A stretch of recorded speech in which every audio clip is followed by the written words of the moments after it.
Hello, everybody, and a very good morning, good afternoon, or good evening to you from wherever you are joining from in today's session. We are thrilled to have a really great sign up for today's guest webinar from some of our amazing practitioners at Nestlé Information Technology. We're going to be handing over to them very shortly, and we are going to be getting started in about 5 minutes. Now, I can see that quite a few people have arrived already, which is wonderful. And what I would love to see is plenty of engagement and interactivity in today's session. And there's lots of ways that you can join the conversation. We are on Twitter at TMSDI. So if you've got any comments, reflections, thoughts as we go through, you can send us a message at TMSDI. But also, and probably most usefully, is the chat panel in the WebEx window. So if you do want to send a message out to anybody in the group or directly to any of the panelists today, you can do that by selecting the chat box. So what I'd love to hear as we get started, before we got a few minutes here. So for those of you who are joining, it would be great to hear, where are you joining from in the world today? And what is your current level of experience in working with virtual facilitation? I'll just switch my webcam on as well as we're just getting started here. So what's your current level of experience when it comes to working virtually? Would you say you're a bit of an expert? Have you been doing it for many years? Are you completely brand new? Maybe you've run a few sessions, maybe you've been participated in a few sessions but never actually run anything. But what we're really interested in is to sort of figure out what are we working with in our room today. Okay, so a very good, it's a good morning, isn't it, Tom? Tom is in London, Ontario in Canada, and has lots of experience in the virtual context. I know this as Tom currently heads up the TMS Americas office, and they have been running virtual accreditations, not to mention team development sessions for many, many years. So really good to have you with us, Tom. We have Carla here, who's joining from Brussels, and she describes herself as a recent expert, and she says, haha, after that. So I'm guessing I'm taking a little bit of a few messages in there. Okay, so for those of you who are just joining, we're going to be getting started in just a couple of minutes, but for those of you who are settled in, comfortable, just pop into your chat boxes. Where are you joining from today, and what's your current level of experience when it comes to virtual facilitation, particularly with the TMS profiles, but just generally, what are you finding at the moment? I know a lot of people who are joining today have had to very quickly upskill, and I think the fact that we have quite a large number of people registered is indicative that we're looking to learn, and we're looking to share best practice and tips and strategies and tools. Okay, so we have Nick who's joining. Nick has said she's run several online sessions. Wonderful. Ansum is joining from South Africa. He's still learning. And Beth, lovely to see you, Beth. Beth is in St Albans in the UK. She's been doing virtual sessions for only a couple of years and is transitioning across still. Okay, thank you, Beth. Good to have you with us. We have Liz, who's in sunny West Yorkshire in the UK. Liz says she's very inexperienced in virtual sessions, so she's trying to learn very fast. We have Jussi in Espoo in Finland, and just lately he's facilitated several workshops online. Good to hear from you, Jussi. And then we have Lisa in Edinburgh. She's facilitated and coached virtually for years. Actually, her MA was in virtual coaching, incredible. But she's not facilitated anything with the TMS tools virtually. So we have Amanda with us. Hi, Amanda. She has more experience one-to-one. Done a lot of coaching virtually and some group sessions, and likely to be doing more in the future. So any tips or hints welcome. I'm sure you'll get plenty of those today, Amanda. Okay, just got time for a couple more before we get started. Ali, good to hear you, Ali. She's joining from Holmfirth in Yorkshire in the glorious sunshine.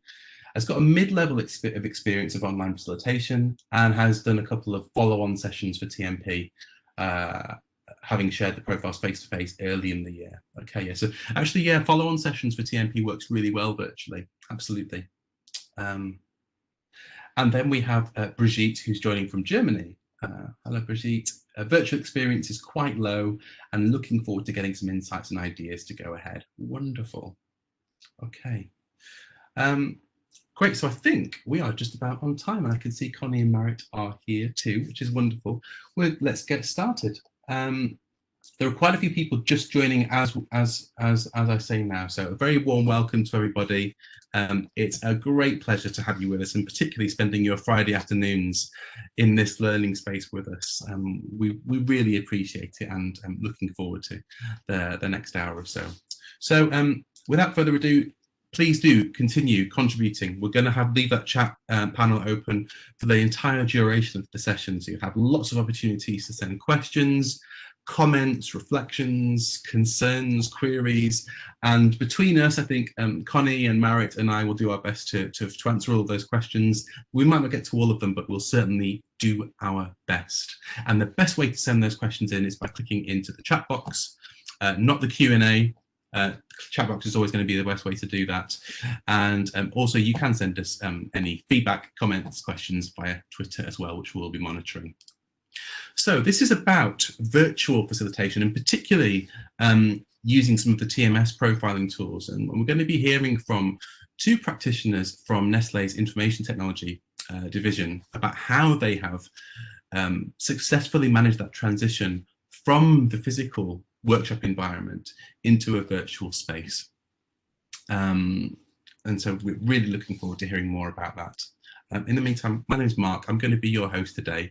As you can see, I'm joining from my home office, and I've lost a bit of hair since that photo was taken, but I do believe this is the same shirt.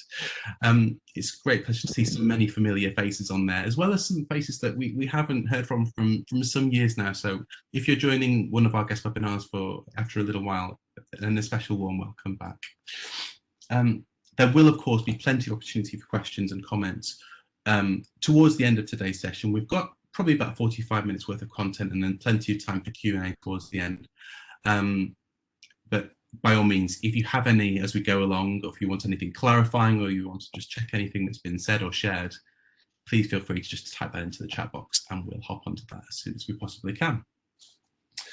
Okay, so I'm going to hand over now to today's guests, Dr. Cornelia, or Connie Flint, and Marit Sollart. So Connie is a continuous improvement champion at Nestlé Information Technology. She was accredited in 2018 by our German partner, Mark Treusner, and is based out in Hamburg. Marit, on the other hand, is based over in Lausanne in Switzerland, and is the Workforce 360 Transformation Lead within Nestlé's Information Technology division. Now, Marit was accredited by me 11 years ago. Can you believe that? back in 2009, down in London. But it's been wonderful to stay in touch with you all this time, and particularly recently seeing how you've taken a lot of this to a very different level indeed. So I'm going to now hand over control to Connie as the presenter. So we thought we're going to do this completely as it would be in a real session. So what you're going to see now is Connie taking over, and she's going to start sharing some of her content from her screen. So yeah, I can certainly see that now. Great. Connie, Marit, over to you. Good. So welcome to all of you. We would like to share our experience in doing our very successful TMS sessions, and being forced by the current circumstances to move them to the virtual reality. And we would like to share with you our experiences and the following agenda points we would be covering with you today. So we'll first start with a little welcome and introduction. Then we will explain the challenge that we were facing. We will share some of the solutions that we chose for meeting and facilitation purposes. And then we would like to take you on a small demo to see how it actually can work even in a session like this. And then we'll share with you the participant feedback of the first 3 virtual sessions we've done for TMS. And last but not least, what a lot of people have been expressing that they're looking forward to is share some learnings on transforming physical to virtual workshops, how to design virtual workshops, and some tips and tricks how to plan and facilitate virtually. And as Mark already said, we aim to have about 15 minutes left for all of your questions, and maybe we will learn from you guys as well. Connie? Yeah, and I move to the introduction, and you already see one of the elements that we changed as part of moving into the virtual environment. As Mark already said, my name is Connie. I'm the continuous improvement and change management lead for the regional IT information technology office actually it's Frankfurt where I'm located and Hamburg is my hometown, which I love a lot. And it's one of the exercises that you can do in the beginning that I'm sharing here. Marit? So my name is Marit Sollart. I'm the Workforce 360 transformation lead. In IT, we're currently going through a huge transformation, going from project management to product management. And I lead that transformation for one of our streams in the IT department. I'm originally from the Netherlands. And as a means of having people practice and share a bit more about themselves, we asked them to express themselves by their spirit animal. So Connie has an octopus, feeling like she's juggling all kind of things around. And I present myself as a monkey who is very curious, but also sometimes can be a bit in your face.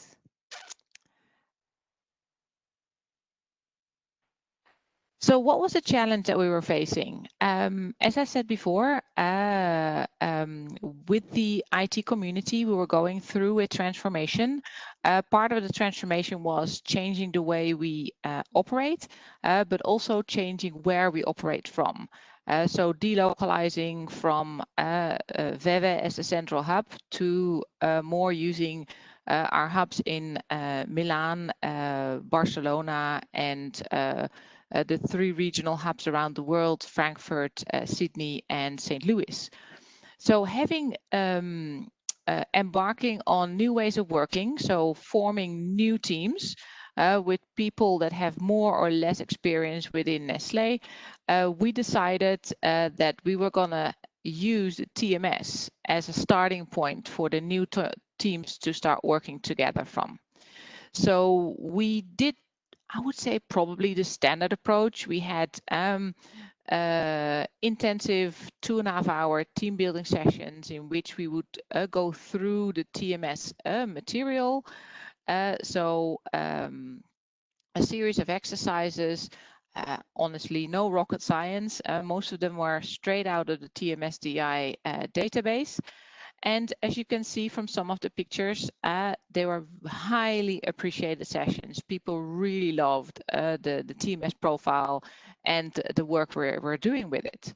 So then came COVID-19 lockdown.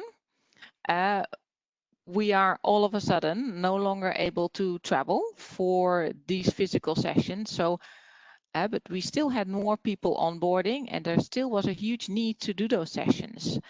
So this was the challenge that was put in front of Connie and myself, is we don't want to stop the good progress we're making. We can't stop.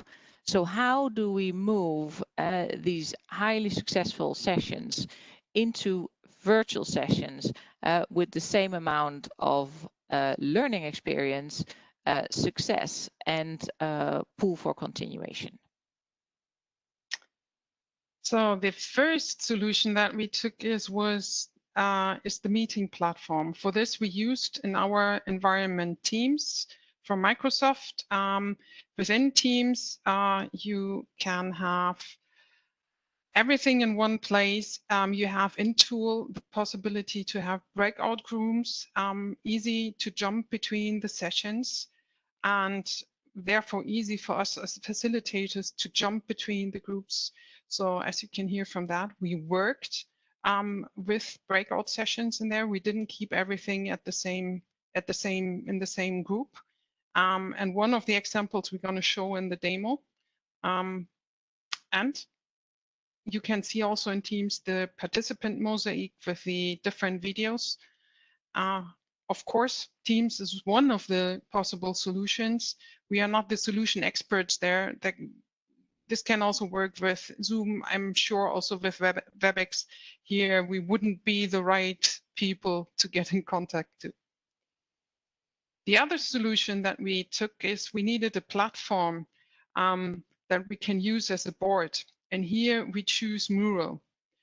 Again, this is one of the possible tools that are out there. You might have another one. What we're going to show today is based on Mural.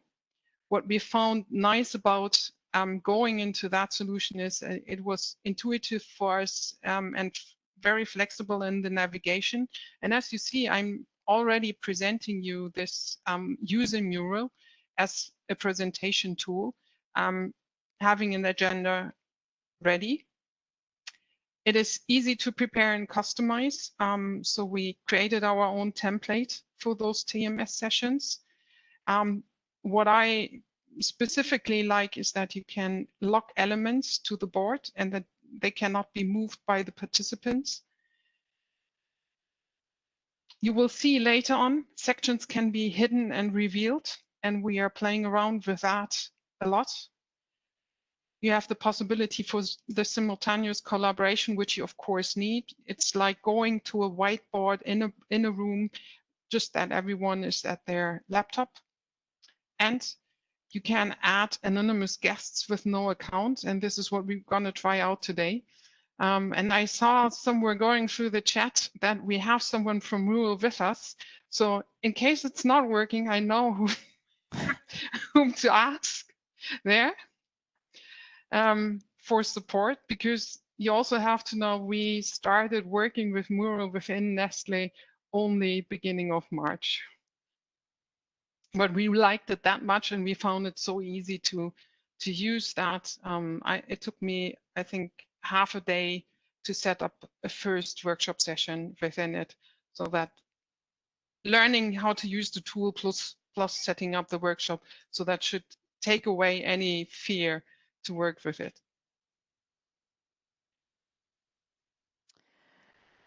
So once we knew the platform we wanted to use to simulate being together in a meeting room and being able to step out in a breakout room to work on your flip charts as you would be doing in a normal situation, physical situation.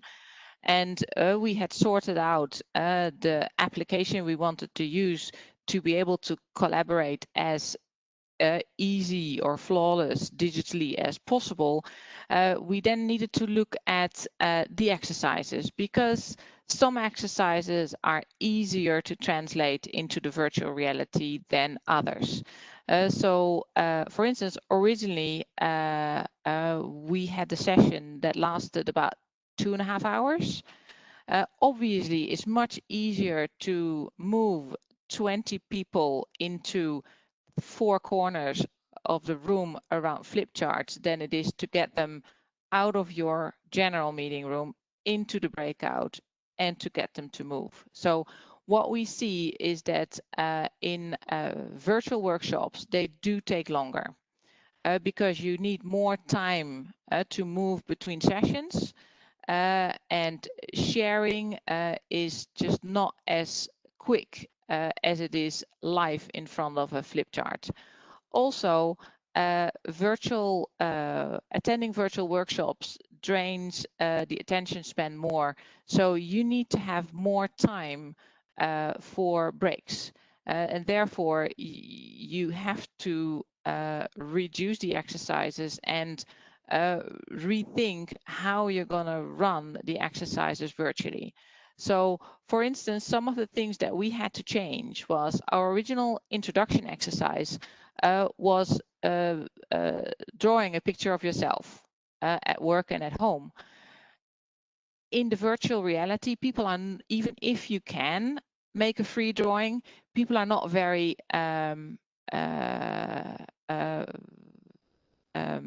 open to trying that out with the mouse and drawing, doing a loose drawing. You need to have practice for it. So also for most of our participants, as you heard Connie say, Mural was a very new tool. So we had to rethink the introduction to make it a try out first time how Mural works, how easy it is, so that the exercises afterwards would be easier. So we would also always 2 days before the event, we would invite people to the board and invite them to update their introduction. Obviously, we all know that only the concluder producers and the organizer people are actually people who do that. But the others, they will do it as the introduction is going along. They can do it live and they pick it up. So another thing that we had to change is the restaurant exercise, because the restaurant exercise, we would just jot it down on the flip chart, and we would then ask in the group debrief to underline parts of the flip chart to bring out the learning. So in a virtual reality, we could do that, but we found that doing it in a visual way of dragging post-its towards the wheel was visually more attractive in a virtual environment. However, it meant a small extra exercise, which was would take a little bit more time. And you need to carve out that time in another area. So before, we would have the ranking based on how organized you are, flexible or structured. We would have that as a physical ranking exercise. We changed it to a post-it lineup, but to be able to do that, we had to change the exercise around a little bit more, that we would draw out the one end of the spectrum, the other end of the spectrum, and the north, and have people then match up their post-its accordingly. So this is really how you need to rethink what I do in a physical environment. How do I get that into a virtual environment, making it work for time, but also making it work from a learning experience. Marit, can I just jump in there with a question that's come in from Yes. from Olga. Olga's joining us in Finland. Olga, just very relevant to what you were just saying. She was asked to make her virtual sessions shorter rather than longer, from around 4 hours face to face to around maybe 2 hours, 2.5 to 3 hours maximum. And she's asking, in order to accommodate for that, do you do any pre-work with people before the workshop other than what you've just suggested? No, but Olga, what you need to realize when we say 4 hours, it means 3 blocks of 1 hour work, interspaced by an unmovable 30-minute break between every hour. So effectively, we're working 3 hours, but it takes 4 hours, because after an hour, when people need to work and in a virtual environment, they need a break. So if that answers your question. Superb. Thank you, Marit. Good. Having said that, now we come to the interesting part. We will ask you to join this mural that I'm working on at the moment. For that, I will ask Mark, or Marit has just populated the link to this mural. So you can open that. Please open it in Chrome. That's our experience, what works best. And I will start doing what I already said. We have a revealing part in here where you can hide or reveal content. And I will already start revealing the first parts of the restaurant exercise. And we will ask you to join always a group of your work preference. So Of course, we have changed this slightly right now, the exercise, because you're all experts and you know most likely your group. As you already might have seen before, and when I'm sharing, oh, I need to move this away. This is in my way. Mural has something that's called outlined. If you don't see it, it's shown here as this, like looking like a set of things. And within the outline, you can just jump on one of the topics and then you're directly there. You directly go to the working area of your choice. So just before we get started, Connie, a few people are just asking how to get in. So yeah, as Connie was just saying, best browser to use if you've got it on your computer is Chrome. Although I have used it in Safari, it works fine in Safari if you're on a Mac. It will ask you to create an account. All that will do is all you have to type in is your name and email address. Although if you are in other browsers, it will just do it anonymously for you. Okay, so yeah, you don't need to go into anything other than just typing your name and your email address, and that will then you get straight into the session. I can see quite a few people are just joining now. Yeah. Yeah. And then the next step, I would ask you to join the area where your preference is. So your main preference. So creator innovators, please go here. And then you find an area with a lot of post-its in. Pick one for yourself. And I'm waiting a bit longer because I see 13 online users. I think there should be more.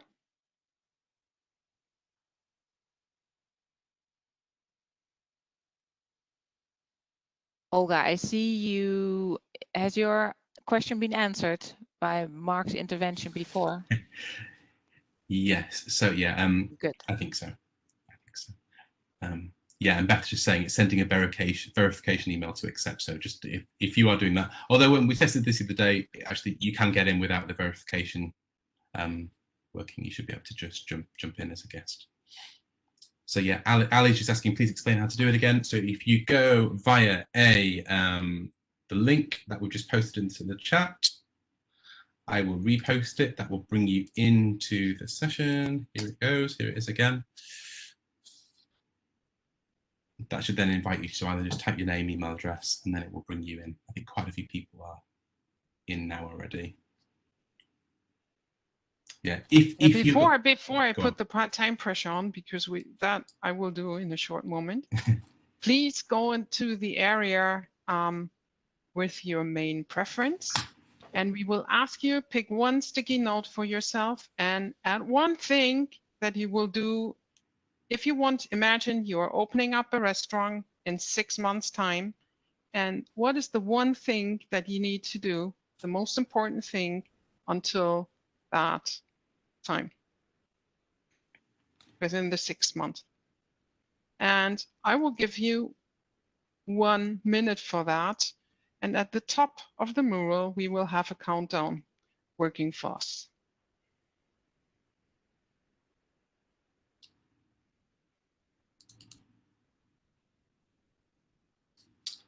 So Ali's just asking which is the sticky note. So they're the little colourful squares, Ali. So if you go to the one that is the colour of your major role preference, that will then allow you to type into it, and you can pick it up with your mouse and move it into the other areas.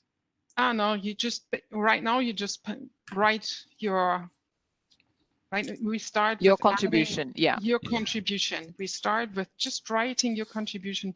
Just click on it and start. Here you see for the assessor developer, there's someone starting typing. Cluster organizer, then we have one as well. Looks like no controller producer in the call. Maintainer, upholder, we have one with additional post-its, yes. Reporter, advisor. There's also nothing going on right now. So we have 33 people in the mural.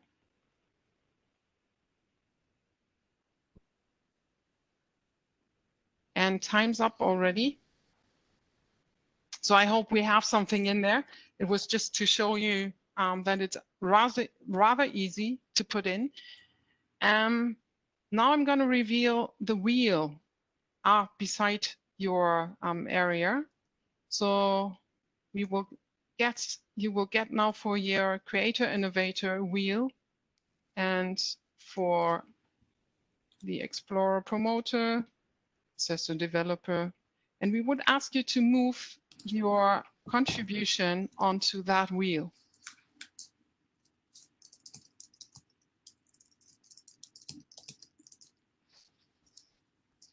And obviously, when you put it on the wheel, you need to put your post-it on the area that the post-it addresses. Yes. Is it an idea? Is it a topic that is around innovating, around promoting, around organizing, around inspecting? Thank you, Marit.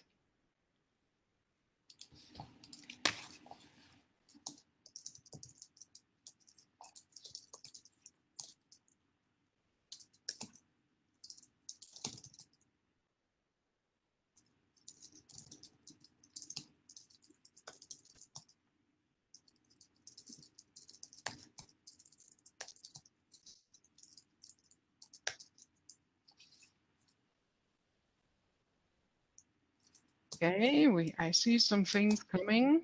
Some activities, yes. Some activities going on in some areas, not in all.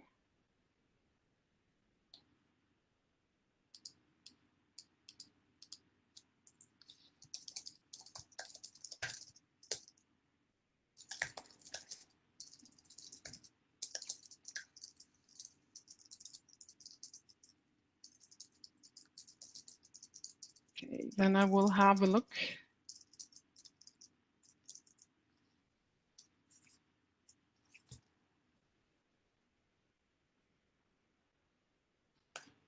Some people are still busy.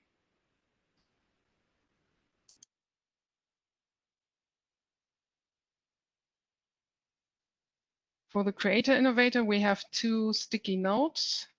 If you just want to move them onto the wheel, which is just on the right side of you.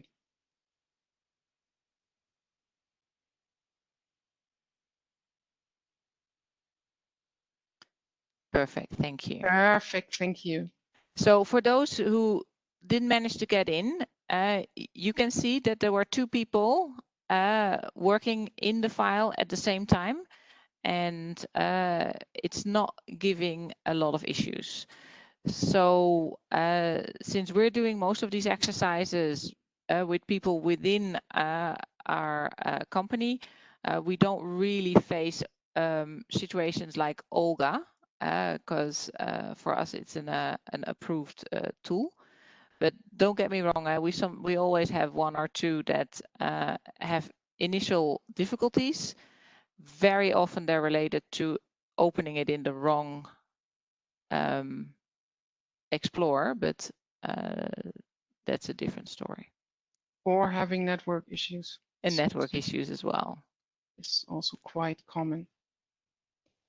So what we see, I'm right now in the Explorer promoter area. We asked you to move it here. And nicely enough, thank you. You almost met your preference by putting your input in. The Explorer promoter well fit. This is the type of picture I was hoping for to see with a group like you, actually. So perfect. Thank you for that. That was just a brief demo on how we work. Of course, this was extremely short, and just giving you a glimpse of how we change things, and that it can change, also very easily change, that you can very easily get people into your meeting, even though they might not have been using the tool before. And with that, we would move on. If you go back to my screen to our feedback. So how did people like the sessions? So I'm going to give people half a minute to get back to WebEx, and I understand playing around a mural. Now you have gotten a little taste of it. It's very exciting. But please come back to the general session. Yes. So the feedback for the first 3 virtual TMS sessions, we had about 45 people attending, one big group of about 23 and 2 smaller groups of about 10 to 12 people. The Net Promoter Score, honestly, we've been very positively surprised. 83 is not bad for a Net Promoter Score. And what I find very interesting, bit of information as well, we always ask in the physical session, we asked it on a flip chart, but we asked it through a forms on our the last part of the exercise. We asked people how well the profile matches with how they see themselves. And we see a very similar spread as to what we would get out of on the flip chart is that, yeah, 80% of the people would respond to, yeah, this profile, did you talk to my mother? Because it's hauntingly accurate. So the feedback we had on the workshop, these are not my words. These are the words that I literally copied from the feedback form. So they really liked how the workshop was engaging. And a lot of people, when they first saw a meeting request come in for 4 hours, they groaned like, oh my God, 4 hours. So they were really happy with the breaks, and we stick to them like clockwork. We do an hour work, half an hour break. We don't compromise on the breaks. And they thought it was very interactive.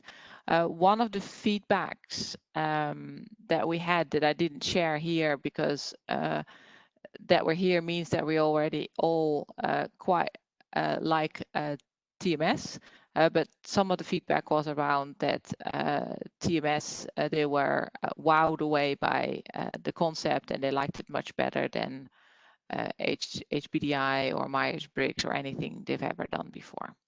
But I'm preaching for the converted right here, but that was part of the feedback.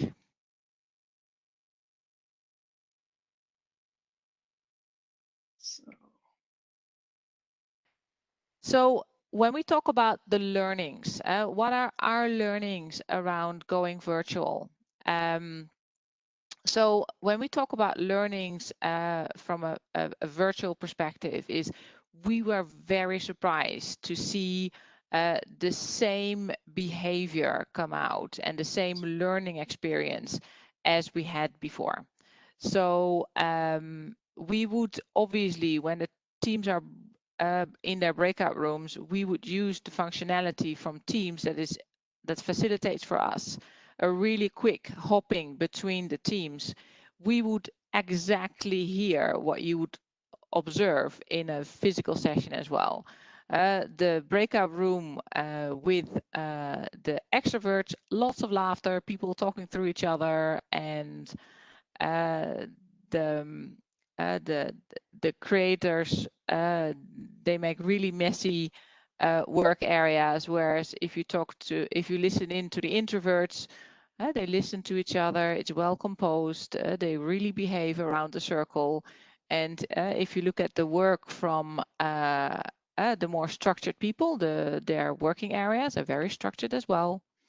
And you see also some of the results that we saw even in the very small demo come out as well from the restaurant exercise, and it was much more visible than it was in the physical way we did it, is that if you put a time limit on the various teams to come up with activities around starting your restaurant, that we have this unconscious bias of mainly prioritizing at first activities in our own work preference areas. So the two photos you saw Connie flip into during the demo, it clearly showed that the assessor developers, the first actions, of course, we only gave you 1 minute, were also in that area. The creator innovators had activities in their initial area.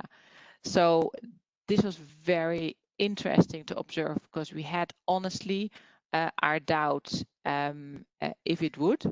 And we really afterwards, when speaking to the people who've gone through the exercise, you see that the learning experience from their side is very identical as to a physical exercise. This was very reassuring for us.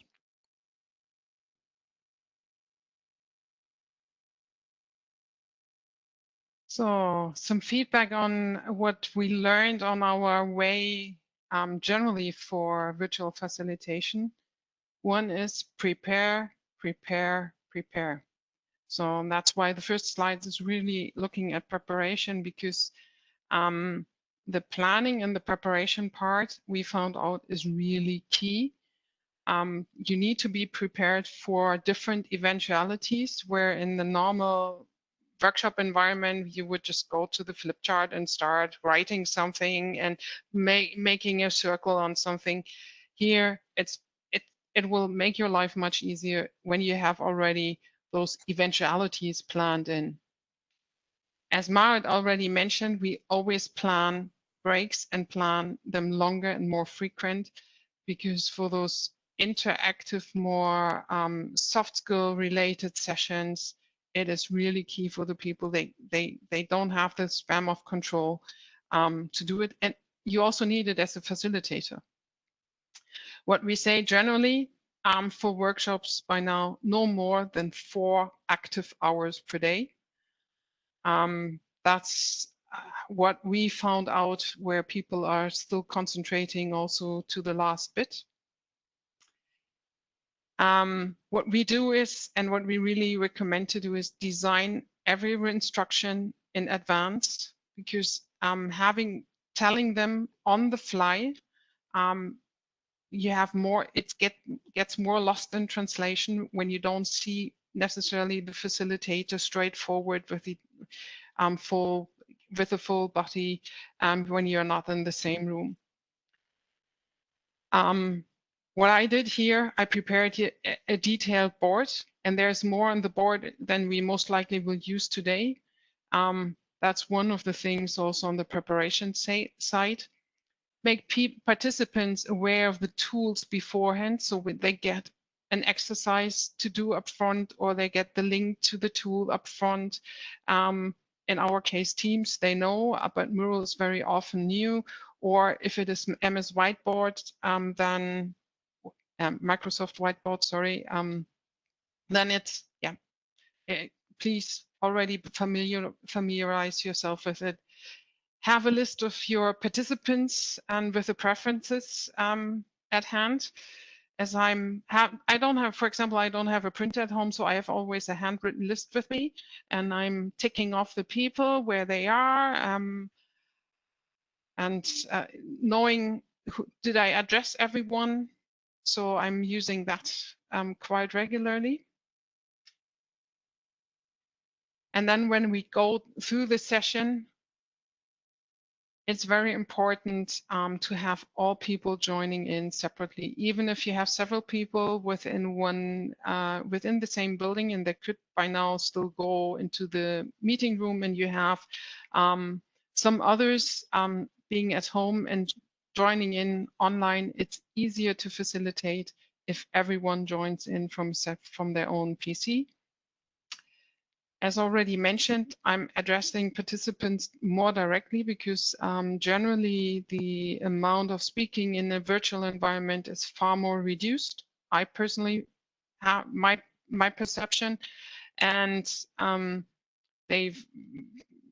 it's far easier for introverts to get lost in that and not to speak up in that environment. So it's important to be able to address people and to have a bit of an overview on who has been speaking a lot, whom do I need to draw into the session. Whenever possible, we use videos. As we did here in the beginning, as soon as I started sharing, I left out the video because then I find it rather disturbing to have it also additionally into the view of you, but it can be very helpful for those type of exercises. And we advise our people to use the breaks as real breaks and not to use them only for doing emails. Having said that, of course, sometimes if there's something urgent, they might take a call, they might have a look at an email that is urgent, and then they have enough time, and they still have the 1 hour to stay with us to do the session. To chime into that, we find by giving people a proper half-hour break in which they can go to the toilet, they can get a coffee and get out that urgent email, it helps a lot with having people back on time and being with us for a full hour. Yeah. And with that, we are already at the end of our presentation and would be open for question and answers. And of course, we already shared because you saw Marit having feedback results. So we are already sharing here the link or the QR code, so you can scan it and give us feedback there. And we will also post the link into the chat. Thank you, Connie. Thank you, Marit. I'm just going to come back in here and just do some capturing of content and questions and some reflections that have come through. So obviously, for those people who were able to participate, we did that in an incredibly quick way, just as a demonstration of one of the things that you can do is using this particular tool. Of course, there are many other tools out there, and again, for those of you who are familiar with virtual facilitation, if you've got any favorite tools that you use that you find helpful in your facilitation, not just the platform itself, in this case WebEx, but actually what other tools do you find are helpful? It would be great to have them shared in the chat as well. Of course, we'll share those too. So some questions. I'm going to try and do these and try and connect some of them, because some of them were relatively connected. I'm going to go to Kelly first. Kelly was asking at the start of your outline here, guys, there was something about a reference to rules of virtual meetings. Could you clarify that a little more? What do you do here? What do you do in this space? That's one of the areas that we have for all of our meetings. Normally you would have it somewhere on a flip chart in your room for a workshop, and I sort of very good. I skipped over it when doing the introduction. So we show here the rules for the virtual meetings and some how-tos for how to use the mural. So the general parts around confidentiality, ask the people to use the video when they talk, stay on mute, let others finish their sentence. Very crucial, because if 2 people speak in a virtual meeting, you will not be able to hear both of them. So they are so overlapping, it's not working anymore. And we ask not to multitask and to be back on time. And then we give some shortcuts and some hints in yellow on how to use Mural. I really like that. So you've got the kind of psychological contract piece around how you want people to behave, but then you've got a bit of a technological how-to, little quick reference guide there with the yellow post-it notes about what can people do, how do people get the system to work if they're just joining it for the first time. That's lovely. Really good idea. And that actually tackles a couple of other questions that some other people had around just, oh, I wasn't sure what to do, I wasn't sure how to make this work, I wasn't sure, I didn't want to break anything. So their response was to kind of just ease off rather than go and lean in and get involved. So actually having these rules up front is a really good way of just giving people confidence that, yes, this is how you do it, and this is how we'd like you to behave and interact with the session. Very good. So I hear we should have presented the yellow stickies. In front of the demo. I hear some. I hear that very clearly. Thank you. But it's a really nice illustration, isn't it, of how, because I think what you're doing here in this session, we've got lots of different levels happening. I mean, you guys are sharing your learning, you're also sharing your tips and your tools, but also as a group, we are going through this all together as another level, so we can experience what it could be like. So I think it's a really good way of flagging up what is it like when someone doesn't show you how to do how to use the piece, and you've just got to work it out for yourself. I think that's a really good way of illustrating that. Okay, so we have just some comments from Neil. So there's 2 questions here from Neil. The first one was, do you run with more than one host or facilitator? In other words, to help utilize the technology. So obviously there's 3 of us today.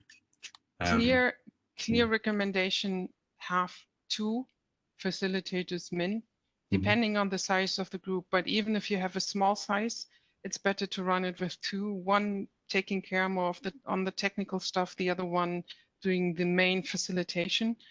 I personally have tried, I've done some things on my own. If you're very experienced, you can manage. It's getting far more difficult when you have more people, and I find it even more difficult than in the face-to-face environment. So if possible, always have a second one with you. And Marit mentioned we had one session with 20-something people. There we asked some additional people to facilitate the breakout rooms. So we were the 2 main facilitators, but we had support from 3 more people during the breakout sessions to make sure that everything is okay there. Yeah, we covered this as well, Connie, on one of our webinars just from a month or so back, where we talked just broadly about some of the principles of virtual facilitation, and we used the analogy of running an airline, and that it's helpful to have a co-pilot. You know, there's only so many things that you can process when you're in presenter mode. It's really distracting if you're trying to present something whilst you've got lots and lots of notifications and questions coming in, because you can't process both at the same time. Whereas actually somebody else that you can hand off to, and then you can, you know, grab a drink or have a quick look at the chat panel, is really, really helpful. Definitely echo that. But it can be done. However, you want to be fluent in the platform and the tool you use. But absolutely, I did the last exercise by myself because Connie was enjoying some well-earned holidays. And yeah, I had one person for one exercise got lost. And at that moment, you just need to concentrate on the interest of the group, and you just need to continue and hope that that person will show up at some moment in some breakout room or the main room and take it from there, you know. Whereas if you have a co-facilitator, it's very easily quick chat. Hey, Alicia is missing. Can you go find her? Good idea.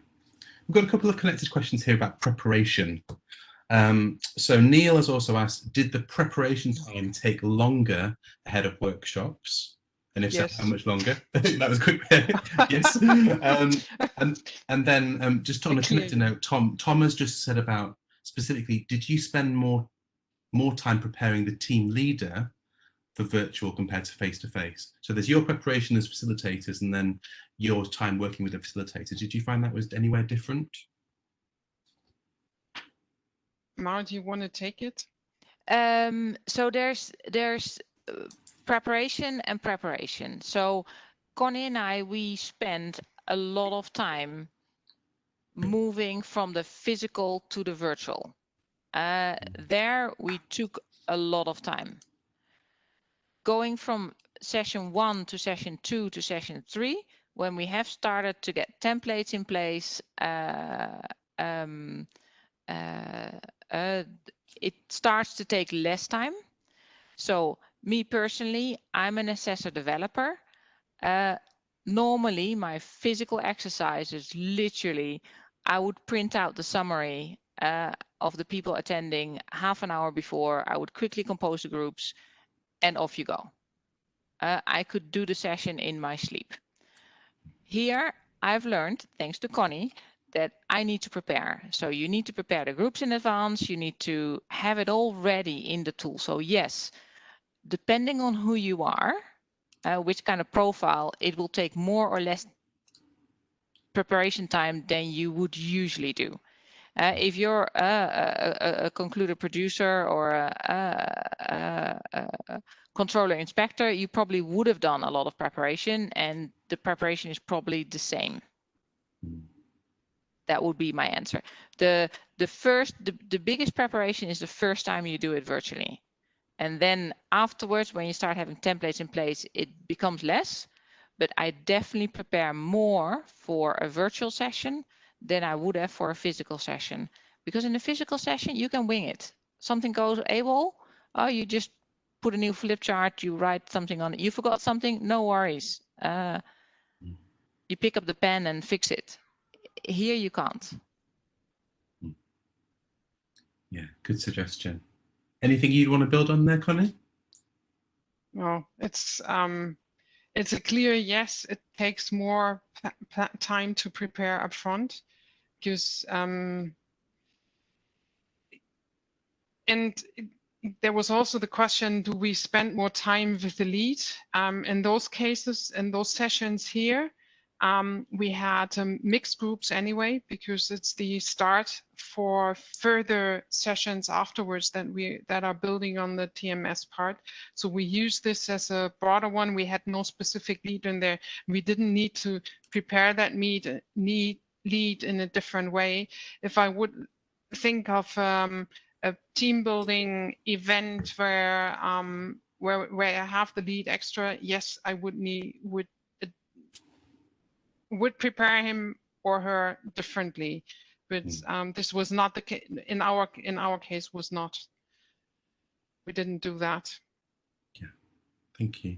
Everything following up there, and I just put in the slide here, and also having like an email ready to send to the participants on.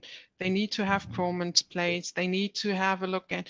Please have a look at this beforehand. Prepare already an exercise. It's different.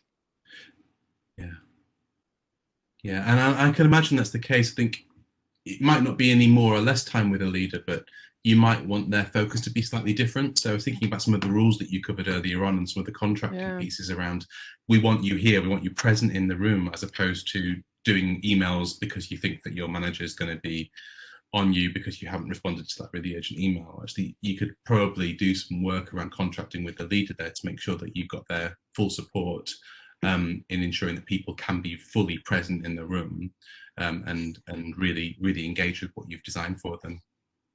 Yes, so now you say that, it brings me to the point. So that is a thing that we have signed off with the leaders. They've gone through the training themselves, so they know it's a very good exercise, and we tell them we need them for those full 4 hours, so they are aware.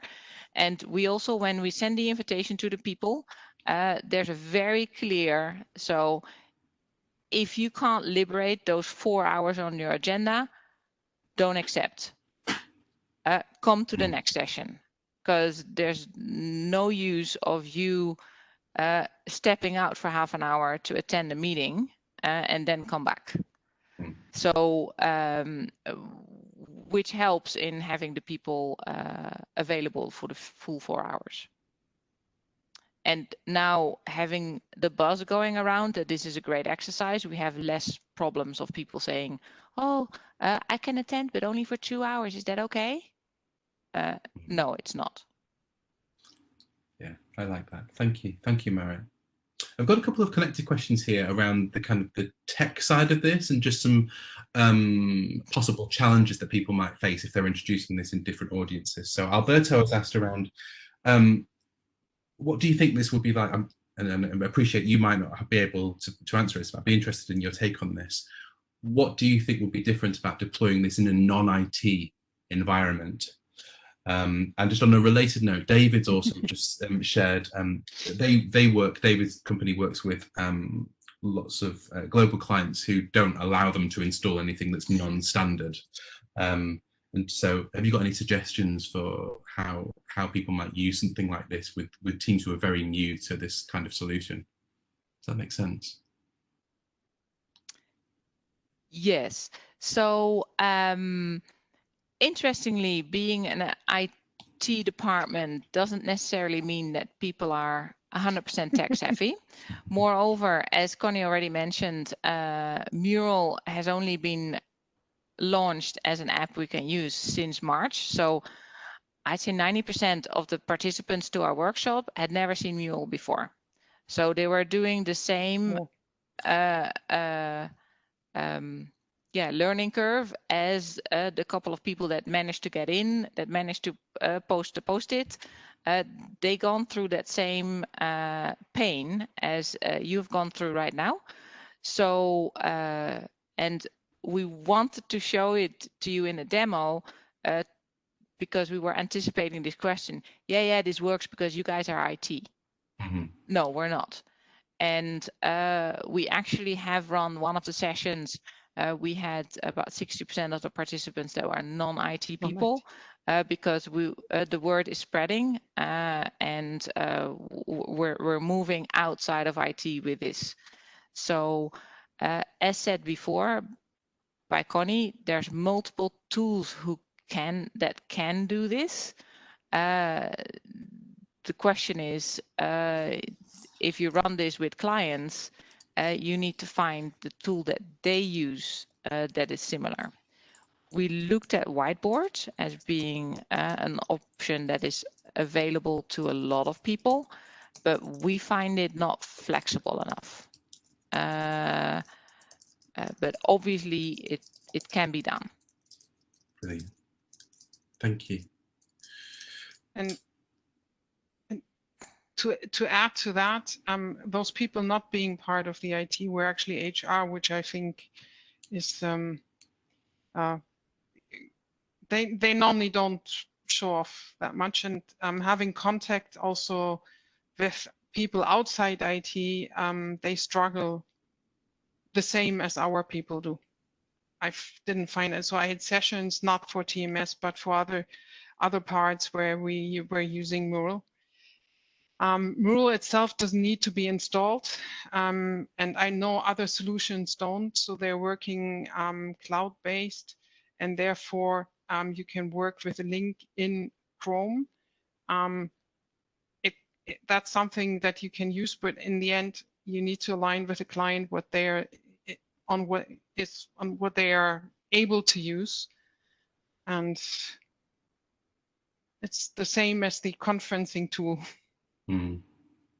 Definitely. Technically, yeah. So just a couple of shares here rather than questions. So Andrew has said when he's running virtual sessions, usually for people working from home, he sends them a link to test their broadband speeds before the event, just so that helps you get ahead of any potential challenges that you might have way before you get into the session. I think that's a great idea, Andrew.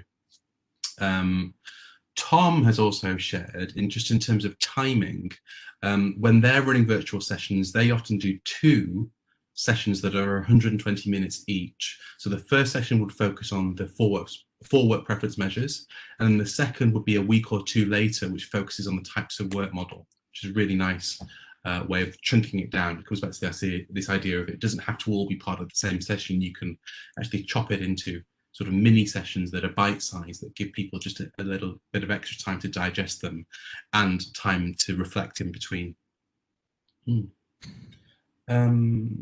Okay. Olga has asked around, just in terms of flow and process. So you've shared a little bit about how you introduce things, restaurant exercise, and then the sort of mapping onto the board. Do you have a sense of just giving a very top-level flow of what does the rest of the session look like when you're running things virtually with the TMS profiles, Marit and Connie? Yeah, so it's very similar to what Tom described. I think Tom was the one from the 2 times 120 minutes. So yeah, we do the introduction where people introduce themselves as a spirit animal. Then we do the restaurant exercise, and then we do 4 exercises around the 4 basic questions. So how do you relate to others? With introvert the prize, and extrovert. the prize exercise, then How do you collect information? This is a group exercise around describing a picture. Then there's the how do you make decisions? This is a story to which we let people react to draw out belief and analytical driven. And then the last one is between how do you organize yourself and others?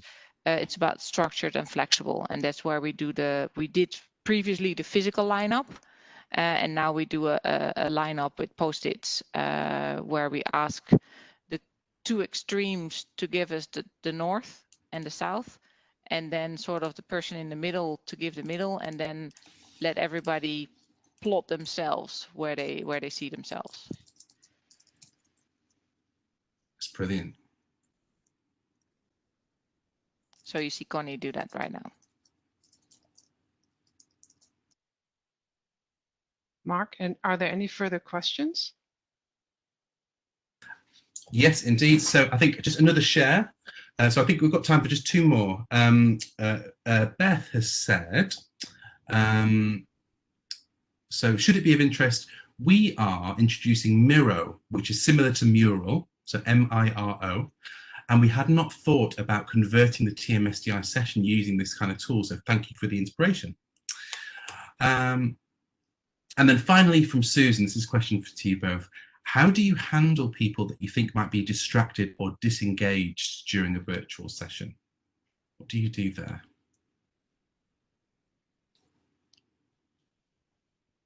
I try to, if I have the feeling, I mean, in the end, it's just these second sense that you need to have, and then I try to address them.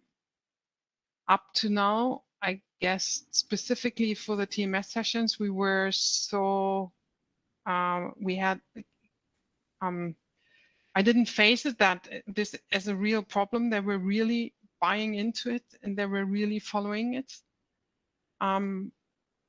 What I have as a general learning from doing also other types of session in the virtual environment is that you need to have exercises.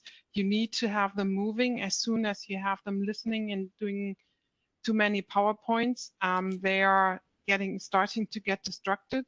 But when they need to cooperate in groups, then it starts to get much easier because they feel they are somewhat engaged. And that's where I have the much better experiences. So to add to that, exercises are important. The groups per exercise are maximum 6. So it's very difficult to hide. But obviously you can. If you want to send out that email, we can't always see or hear that. Yeah. Thank you, Marit. Yeah, I'd echo that. I think it's a really good, simple strategy to create engagement in a virtual session is keep the group sizes small as well as the timing. Yeah, there isn't any way to hide, and especially if you're being directive in asking people for their feedback or for questions. Yeah, you can definitely make sure that people are with you for the duration. So I've got lots of messages coming in here just to say thank you. This has been really helpful. It's been really useful. Very much time well spent. So that's great to hear. I'm just going to take back control of the screen for you, Connie. That's fine. Okay. Yeah. So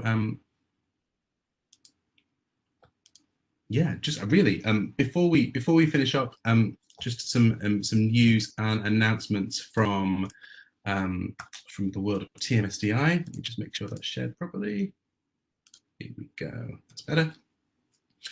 So we have all kinds of, we've been blessed actually this month. We've had 2 really amazing guest webinars. So a huge thank you to our guests for sharing so much of your thinking from the tools and the technology and giving us some really good challenge and insights into your world and your practitioner space. We have plenty of accreditations happening throughout July and August, and there will be some on-demand webinar content coming in the next few weeks, which is around digital body language. Look out for some information on that very shortly. But certainly, from our perspective, we would like to send a huge thank you to Connie and Marit for coming and spending your time today and sharing what you have. It's been enormously helpful. So thank you both.